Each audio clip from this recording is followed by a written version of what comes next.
प्रिय विद्यार्थियों, संस्कार भारती ऑनलाइन कालांश में आप सभी लोगों का हार्दिक स्वागत है। प्रिय विद्यार्थियों, आज हम बीए पार्ट फर्स्ट के हमारे कृष्ण भक्त कवि सूरदास के संबंध में पढ़ेंगे।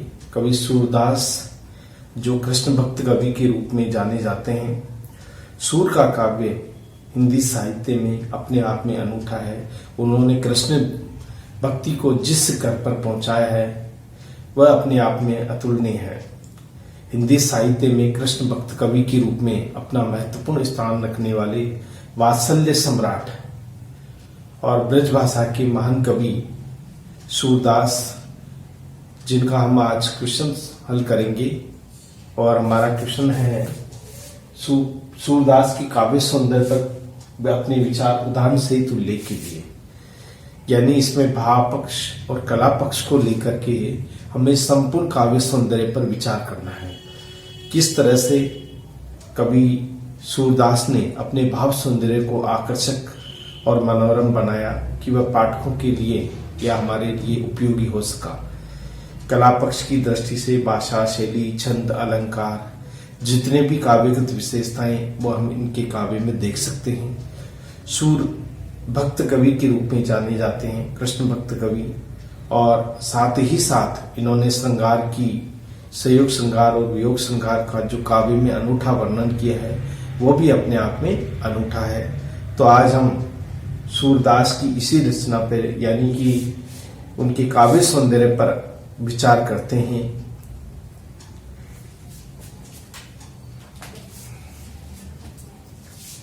हिंदी साहित्य में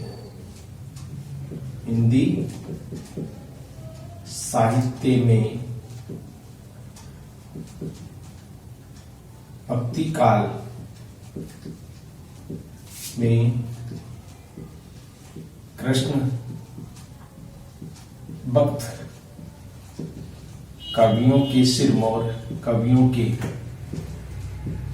सिरमौर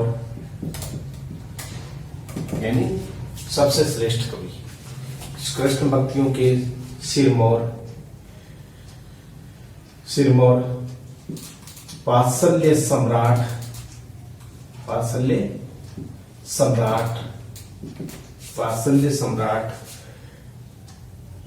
सख्य भाव को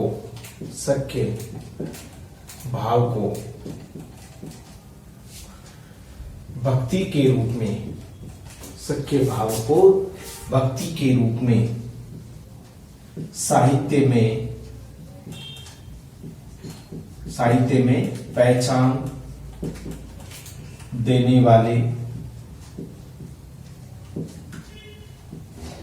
वाले भ्रमर गीत में गोपियों की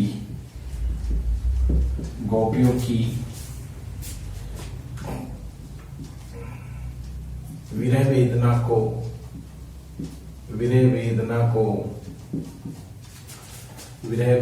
को आकर्षक रूप से चित्रित करने वाले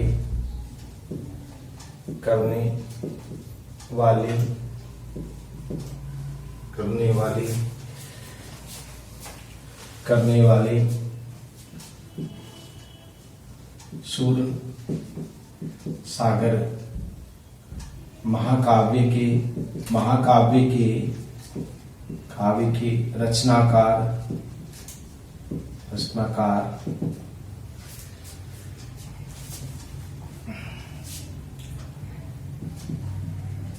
निर्गुण और सगुण भक्ति में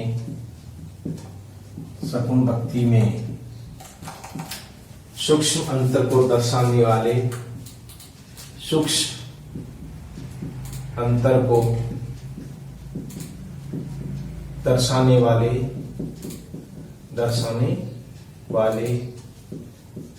शब्द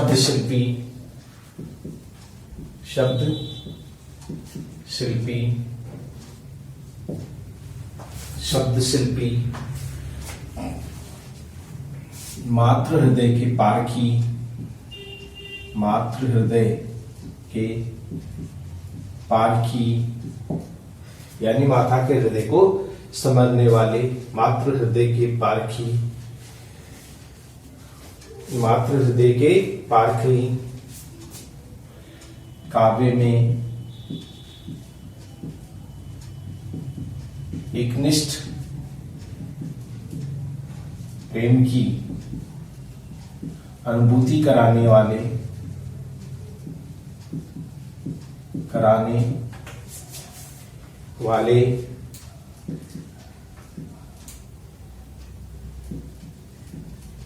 हिंदी साहित्य में कृष्ण भक्त के रूप में, कृष्ण भक्त के रूप में अपनी पहचान रखने वाले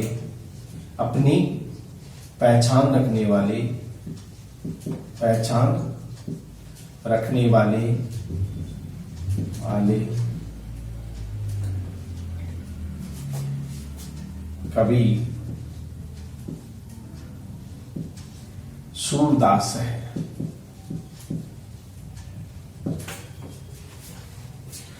यानी हिंदी साहित्य में भक्ति काल में कृष्ण भक्तियों के सिरमौर, वात्सल्य सम्राट, सख्य भाव को भक्ति के साहित्य में पहचान देने वाले, भ्रमर गीत में गोपियों की विरह वेदना को आकर्षक रूप में चित्रित करने वाले, सूर सागर महाकाव्य के रचनाकार, निर्गुण और सुगुण भक्ति में सूक्ष्म अंतर को दर्शाने वाले शब्द शिल्पी, मातृ हृदय के पारखी काव्य में एकनिष्ठ प्रेम की अनुभूति कराने वाले, हिंदी साहित्य में कृष्ण भक्त के रूप में अपनी पहचान रखने वाले कवि सूरदास है। तो ये हम लिख सकते हैं, सूरदास जी का काव्य कृष्ण भक्ति पर आधारित काव्य है। सूर सागर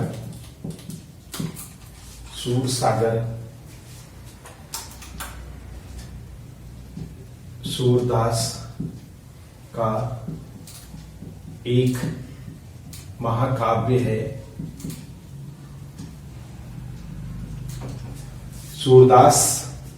सूरदास का एक महाकाव्य है जिसमें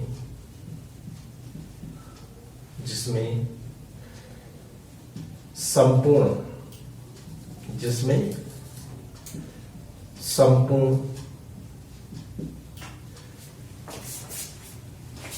काव्य की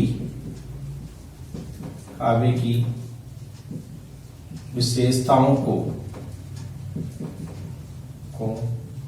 देख सकते हैं।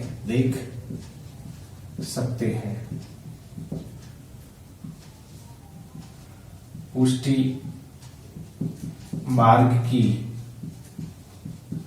भक्ति से प्रेरित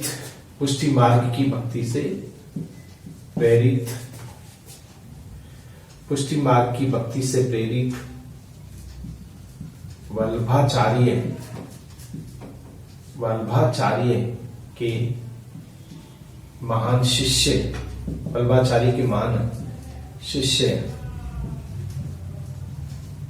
सूरदास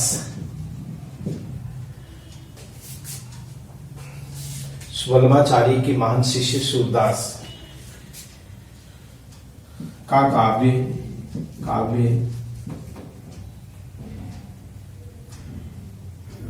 या वल्लभाचार्य के शिष्य सूरदास का काव्य हिंदी साहित्य में अपनी विशिष्ट पहचान रखता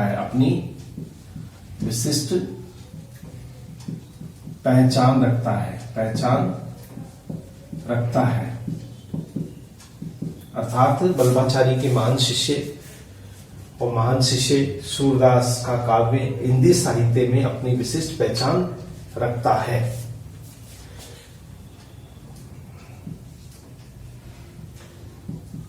सूरदास का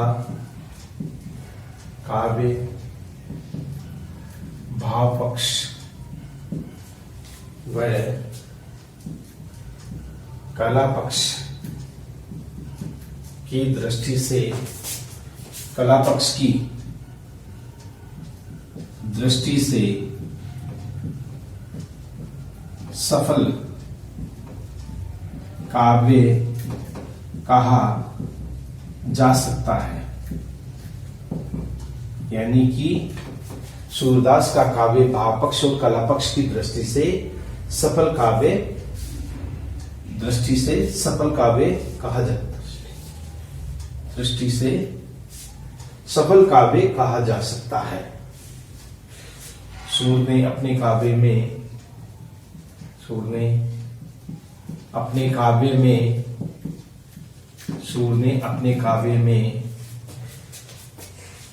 बालक कृष्ण की बाल लीलाओं का हृदय स्पर्शी बाल लीलाओं का हृदय स्पर्शी चित्रण किया है। हृदय स्पर्शी बालक कृष्ण की बाल लीलाओं का हृदय स्पर्शी चित्रण किया है। सूर ने गोपियों के माध्यम से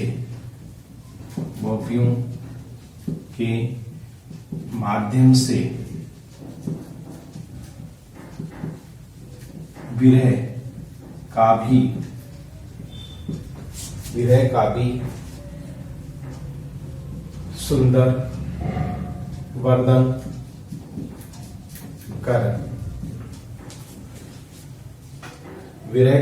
भी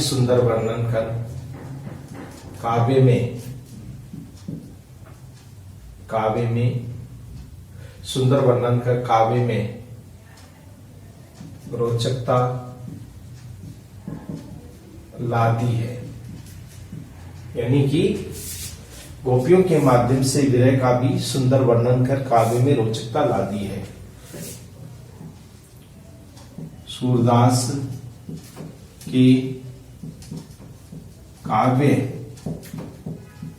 सौंदर्य की संपूर्ण विशेषता को निम्न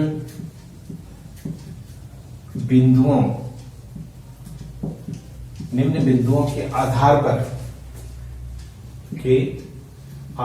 पर परखा जा सकता है।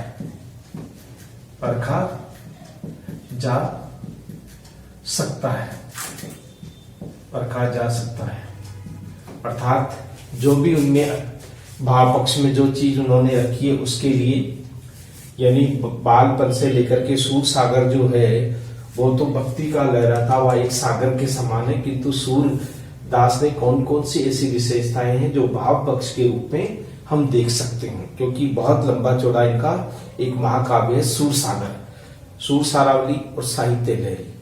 तो सूर सारावली जो है वो केवल सार है उसका, सूर सागर का, यानी उसका छोटा रूप है, महत्वपूर्ण घटनाक्रम को उसमें रखा गया है। और सूर सारावली जो है वो क्लिष्ट दृष्टिकूट शब्दों का उसमें प्रयोग करके उसको भी काव्य के अंतर्गत रखा है। लेकिन सबसे सरल काव्य सूर सागर को माना गया है, जो 1.25 लाख पद जिसमें कृष्ण भक्ति से संबंधित है, जिसमें विभिन्न प्रकार के रसों का समागम हम देखने को मिलता है। अब हम इनके संपूर्ण काव्य विशेषताओं को निम्न बिंदुओं के आधार पर बारी बारी से उसका अध्ययन करेंगे। अक्सर परीक्षाओं में काव्यगत विशेषताओं को लेकर के प्रश्न पूछा जाता है। तो इस तरह से अब हमारा आता है सूर का काव्य सौंदर्य का भाव पक्ष। सूर के काव्य सौंदर्य का भाव पक्ष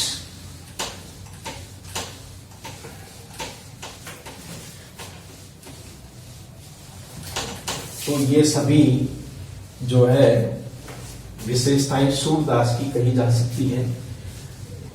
वो वात्सल्य सम्राट कवि के रूप में जाने जाते हैं, वो प्रेम के पारखी कवि के रूप में जाने जाते हैं। तो इस तरह से सारी काव्यगत विशेषताएं हम उनके काव्य में देख सकते हैं।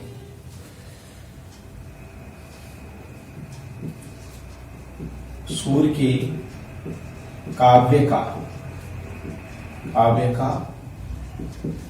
भाव पक्ष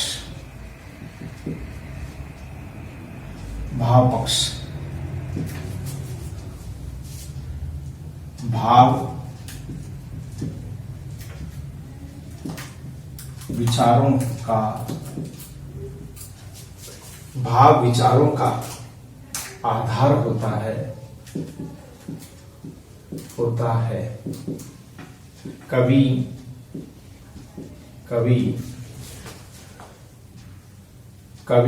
अपने सुंदर उद्गारों को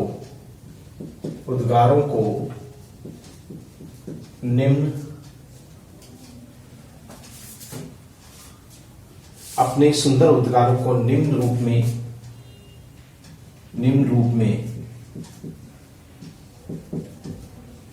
भाव सौंदर्य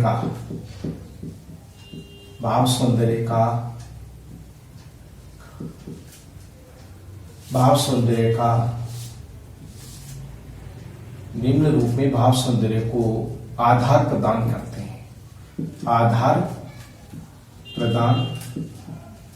करते हैं।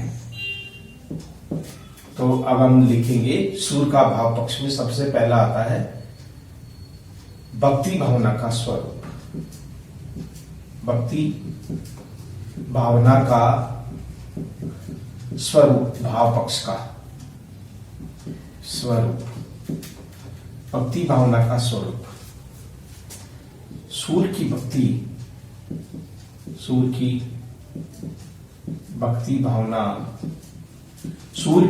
भावना पुष्टि मार्ग पर आधारित है। पुष्टि मार्ग पर आधारित है।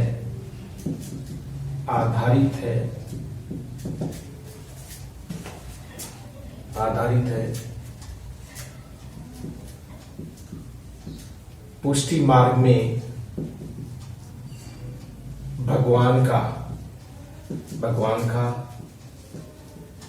अनुग्रह, पुष्टि मार्ग भगवान का अनुग्रह होता है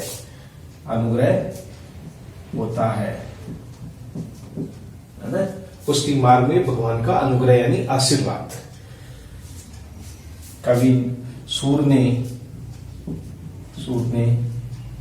अपने कृष्ण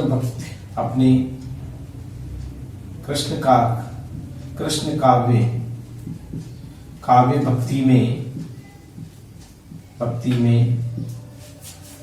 सख्य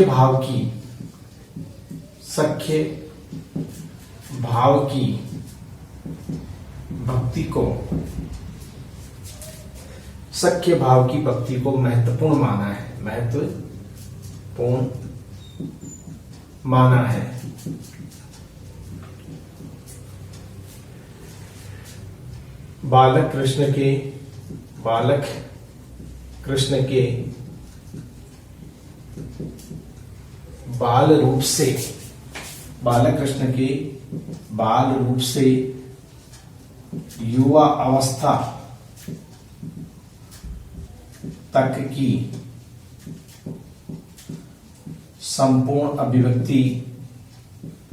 संपूर्ण अभिव्यक्ति इनके काव्य में मिलती है।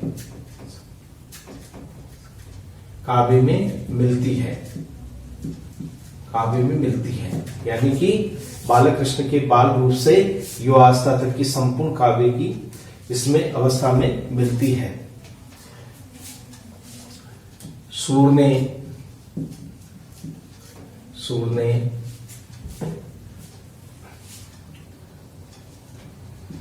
भ्रमर गीत काव्य में निर्गुण भक्ति तथा सगुण भक्ति का सुंदर वर्णन किया है, सुंदर वर्णन किया है। सूरदास ने नवधा भक्ति को भी स्वीकार किया है,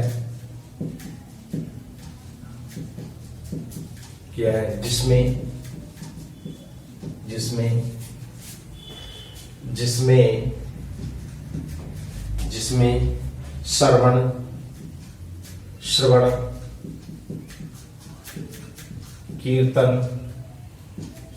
श्रवण कीर्तन स्मरण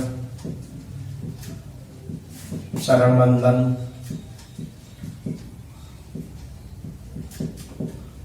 श्रवण कीर्तन चरण वंदन आदि को महत्व दिया है,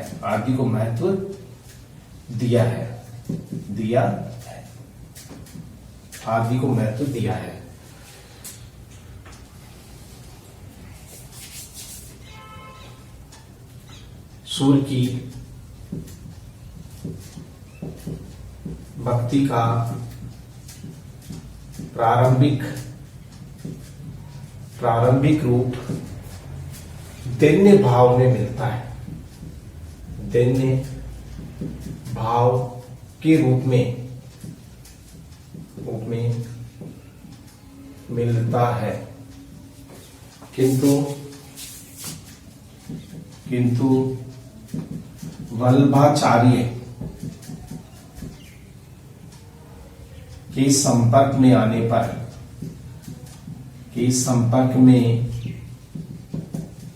पर वे कृष्ण के लीलापद गाने लगे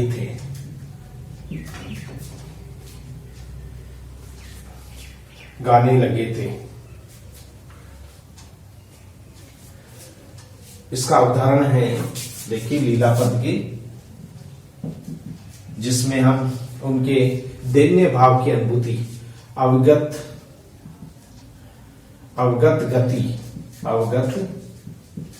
गति कछु कहत न आवे,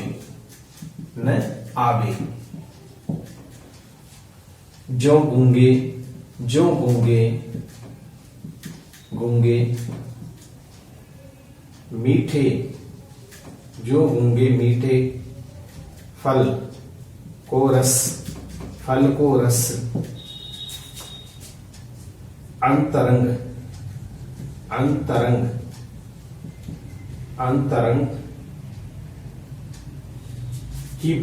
अंतरंग ही भावे। तो इस तरह से उन्होंने अवगत गति कुछ न कहावे, जो गूंगे मीठे फल रस को अंतरंग ही भावे। यानी कि जिस तरह से उन्होंने ये दैन्य भाव का है कि भक्ति के बारे में कुछ कहा नहीं जा सकता, जैसे गूंगे व्यक्ति को अगर गुड़ दे दिया जाता फिर उसकी मिठास के बारे में पूछता है तो कुछ भी वो जवाब देने में असमर्थ है। तो इसी तरह से ये दैन्य भक्ति है, जिसके ऊपर वो ये कहते हैं कि भक्ति का इतना प्रभाव है कि उसके ऊपर की जिन्हें शब्दों द्वारा अभिव्यक्त नहीं किया जा सकता है। जैसे गूंगे को मीठा फल खाने के लिए दे दो, लेकिन वह केवल हृदय से ही उसकी अनुभूति कर पाता है, शब्दों द्वारा उसे अभिव्यक्त नहीं कर पाता। यही बात इस पद में कही गई है। इस प्रकार सूर्य की भक्ति में विनय पद को ये विनय पद को, ये विनय पद ही है या दैन्य पद, ये विनय पद को देखा जा सकता है, देखा जा सकता है।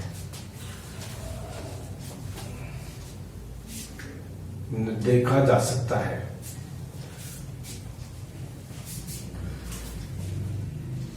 सूर्य के भ्रमर गीत में भक्ति का चित्रण व्यापक रूप से हुआ है। सूर्य के भ्रमर गीत में भक्ति का चित्रण व्यापक रूप से हुआ है, व्यापक रूप से हुआ है। संयोग श्रृंगार में, संयोग भक्ति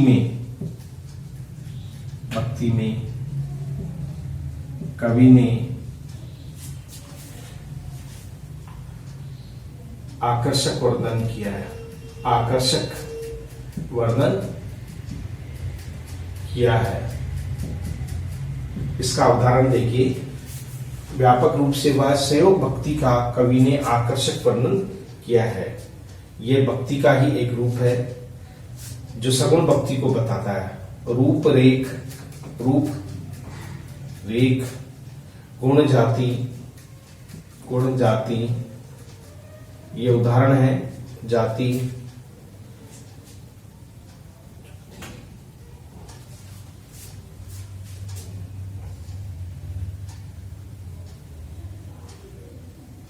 यानी रूप रेख गुण जाति जुगती बिनु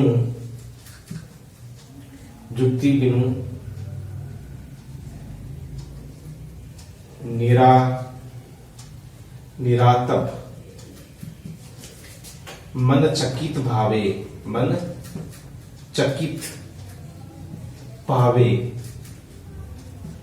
आवे सब विधि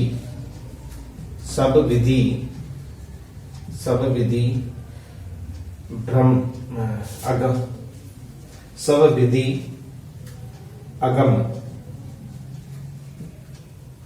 विचारी सब विधि अगम विचारी ताते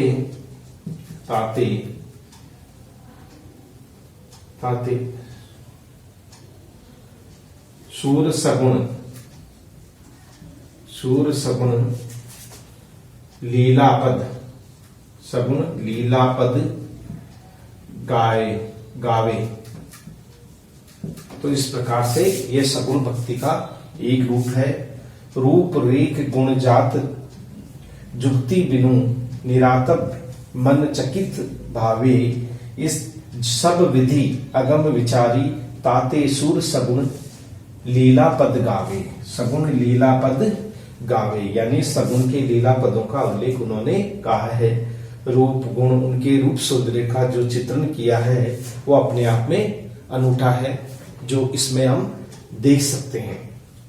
तो इस तरह से ये सगुण भक्ति का ही, अब हम भक्ति के ही रूप को चल रहे हैं। भक्ति का ही इसी प्रकार भ्रमर गीत में वियोग भक्ति का स्वरूप भी देखा जा सकता है। यानी वियोग भक्ति का स्वरूप भी देखा जा सकता है। तो किस तरह से संयोग और वियोग भी भक्ति का एक प्रकार है जो हम उसमें देखते हैं सूर सागर में। तो इस तरह से ये भक्ति भावना का हमारा जो पहला बिंदु है वो इस प्रकार है। अब हम वियोग पक्ष के उदाहरण को देखते हैं।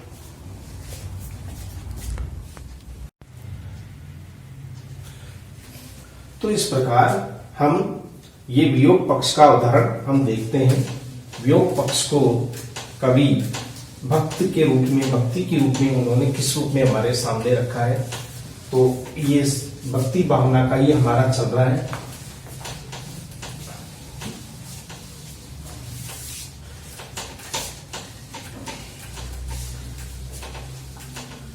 अब संयोग भक्ति के बारे में था, अब आता है निर्गुण, यानी ये संयोग भक्ति का स्वरूप था, अब आता है वियोग भक्ति या निर्गुण भक्ति का स्वरूप। भक्ति का जो रूप है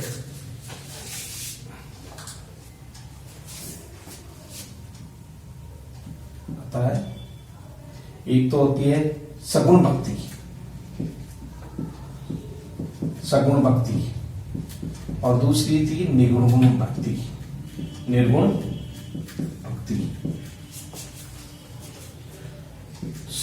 ये भक्ति भावना में सगुण भक्ति, निर्गुण भक्ति।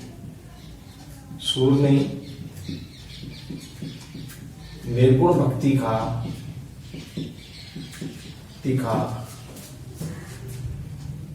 सर्वाधिक वर्णन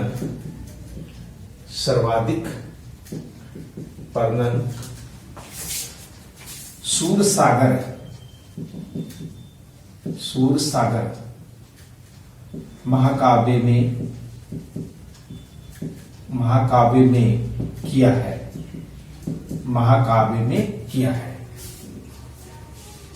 सगुण भक्ति का आपने उदाहरण देखा था, जिसमें कि सूर के अपने ही विचार है, और इसी तरह से निर्गुण भक्ति को भी हम सूर के काव्य में देख सकते हैं। सूर ने निर्गुण भक्ति का सर्वाधिक वर्णन सूर सागर में किया है। उन्होंने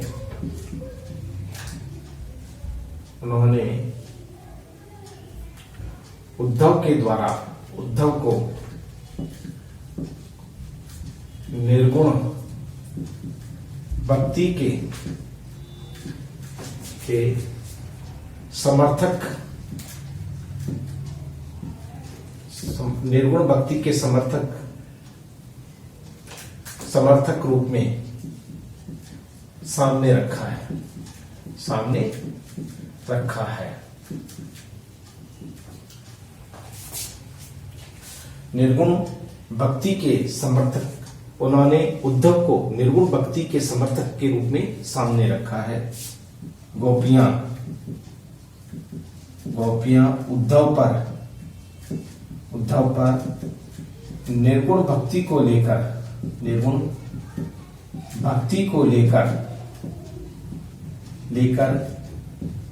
कटाक्ष करती है, यानी निर्गुण भक्ति को लेकर के गोपियां कृष्ण पर यानी उद्धव पर कटाक्ष करती है, जो इस प्रकार है क्या कहती है? निर्गुण कौन देश को वासी,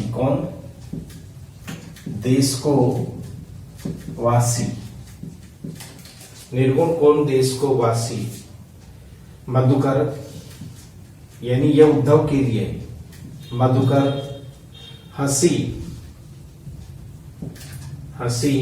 समझाए, हंसी समझाए, सोहदे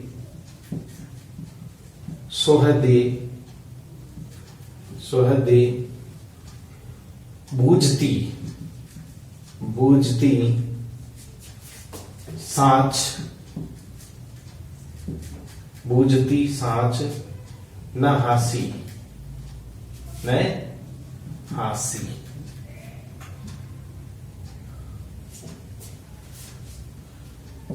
तो गोपियां उद्धव से कहती, निर्गुण कौन देश को वासी, ए मधुकर है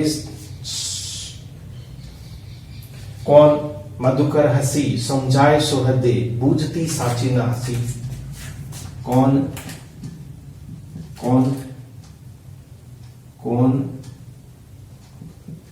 जननी, कौन जनक, कौन नारी, कौन दासी,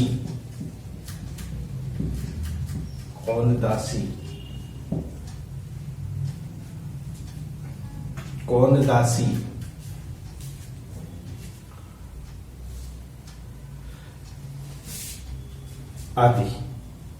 तो इस तरह से वो पूछती है। मधुकर वो कहती है कौन तो माता है, कौन उसके पिता है, कौन उसकी स्त्री है, कौन उसकी दासी है।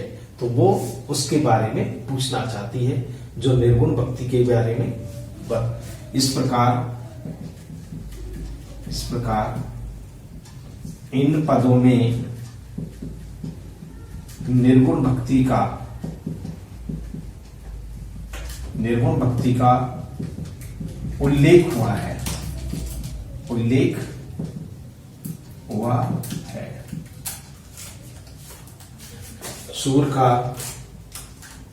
सूर के काव्य में कृष्ण भक्ति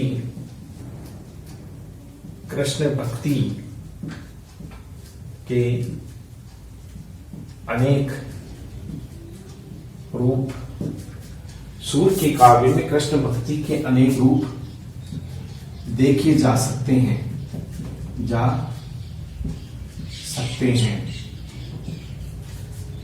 यानी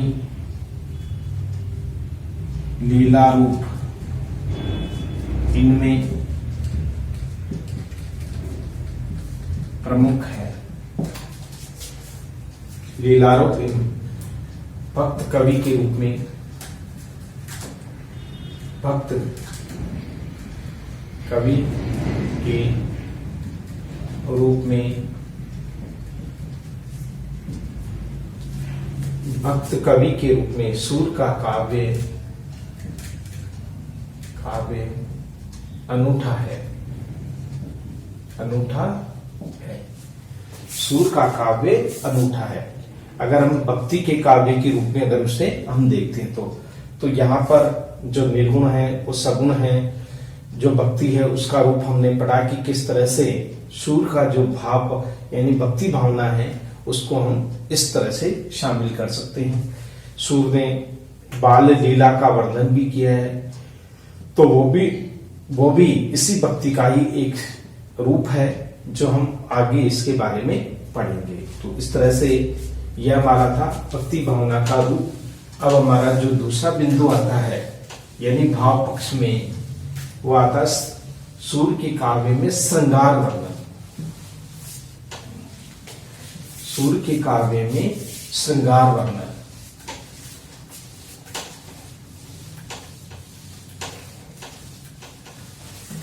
दूसरा हमारा बिंदु आता है जो भाव पक्ष का ही है। सूर के काव्य में श्रृंगार वर्णन।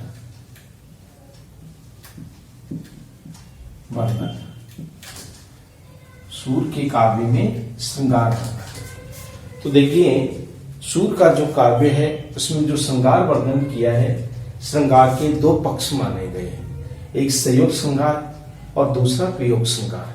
संयोग श्रृंगार में जहां कहीं भी आपस में नायक नायिका मिलते हैं, आपसी हंसी मजाक चलती है, वार्तालाप होता है, तो वो संयोग श्रृंगार में आता है। और ये कई स्थानों पर सूर के काव्य में देखा जा सकता है। रूठना, मनाना और इस तरह की जो बातें हैं वो सारे काव्य में देखी जा सकती है। कृष्ण किस तरह से राधा से छेड़खानी करते हैं, उस पर व्यंग करते हैं, तो पूर्व कवियों ने भी किया है, तो सूरदास ने भी इस श्रृंगार वर्णन में संयोग श्रृंगार का, जब राधा और कृष्ण मिलते हैं या गोपियां मिलती है, उद्यान में घूमते फिरते, खेलते, खाते पीते, जिस तरह का सौंदर्य वर्णन संयोग श्रृंगार का वर्णन किया है माता यशोदा के रूप में, कि माता उन्हें निलाती है, दुलाती है, खिलाती है, पिलाती है, तो उसमें वात्सल्य संयोग श्रृंगार का रूप भी मिलता है और संयोग श्रृंगार का रूप भी मिलता है। श्रृंगार में जब कृष्ण युवा हो जाते हैं तो एक दूल्हे जैसी सुंदर वेशभूषा वो धारण करते हैं और किस तरह से वो सुंदर रूप में सबको आकर्षित करते हैं अपने आप में, इसका हम वर्णन पढ़ेंगे संयोग श्रृंगार में। तो वहीं हम वियोग श्रृंगार में अगर दृष्टि डालें तो संयोग यानी भ्रमर गीत जो है वो सारा वियोग श्रृंगार पर ही आधारित है। गोपियां कृष्ण के मथुरा पर चले जाने के पश्चात विरह में व्याकुल रहती है, दिन रात रोती रहती है, आंखों से आंसू बहाती रहती है, किसी भी तरह से उन्हें सांत्वना नहीं मिलती, तो वो बहुत सारे पत्र लिख करके भेजती है, इतना भेजती है, और यहाँ तक कि पत्र लिखते लिखते आंखों से आंसू गिरते रहते हैं, पत्र भी गीला हो जाता है। प्रकृति भी विरह वेदना में बहुत ज्यादा कष्ट और पीड़ा देने वाली प्रतीत होती है। तो सभी प्रकार की गोपियों की जो विरह वेदना है वो इसमें प्रकट की गई है। गोपियां किस तरह से अपनी विरह वेदना को प्रकट कर रही है, ये हम उनकी काव्य संभ्रमर गीत में देख सकते हैं। जो उद्धव ज्ञान योग की शिक्षा लेकर आते हैं, उन्हें वह किस तरह से वो उनके सामने अपनी विरह वेदना को प्रकट करती है, रोती है, बिलखती है, और उन्हें बताती है कि किस तरह से वो कृष्ण के प्रति उनका अनुराग है। और उनकी जो विरह वेदना है वो अपने आप में अनूठी है, वो हृदय में समाहित विरह वेदना है, जिन्हें शब्दों में व्यक्त कर पाना लगभग असंभव है। तो हम अब पढ़ेंगे सूर्य के काव्य में के श्रृंगार में दोनों पक्ष, संयोग श्रृंगार और वियोग श्रृंगार, दोनों का ही सुंदर वर्णन किया है, क्योंकि ये रसों को राजा कहा जाता है, श्रृंगार को, और इसलिए सूर्य ने अपने काव्य में श्रृंगार रस को भी महत्वपूर्ण स्थान दिया है। क्योंकि भक्त कवि तो थे ही, लेकिन श्रृंगार का भी बड़ा आकर्षक और मन भावन चित्रण कवि सूरदास की काव्य में देखा जा सकता है। तो हम पढ़ेंगे सूर्य के काव्य में श्रृंगार वर्णन।